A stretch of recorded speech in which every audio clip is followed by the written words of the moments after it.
තාම under constructions යන්නේ ලෝකේ එකම රෙස්ටරන්ට් එක අයිස්වලින් හදලා තියෙන කොහොමද බටර්ෆ්ලයි කෙනෙක් ඩ්‍රැගන් කෙනෙක් හදලා තියෙන තන්නේ කර හිමවලින් මාර්ම මැජික් එකක් මෙතන මැමත් කෙනෙක් ඉන්නවා වාව් එතකොට මෙතන ඉන්නවා මෙහෙම කෙනෙක් රෙස්ටරන්ට් එක ටේබල් දාලා ඔක්කොම කරනවා තාම අන්ඩර් කන්ස්ට්‍රක්ෂන් 6 වෙනිදා ඕපන් වෙන්නේ 80ක් විතර වැඩ ඉවරයි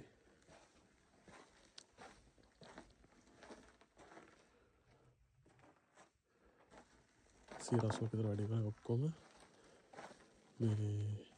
ටේබල් ටික දාලා 6 වෙනිදා ඕපන් කරන්න තියෙන්නේ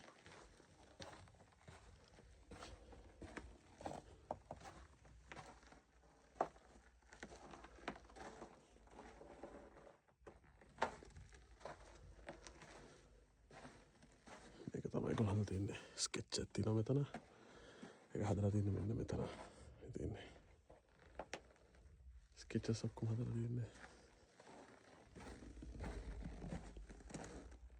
තාම මෙතනත් එක තාම හදනවා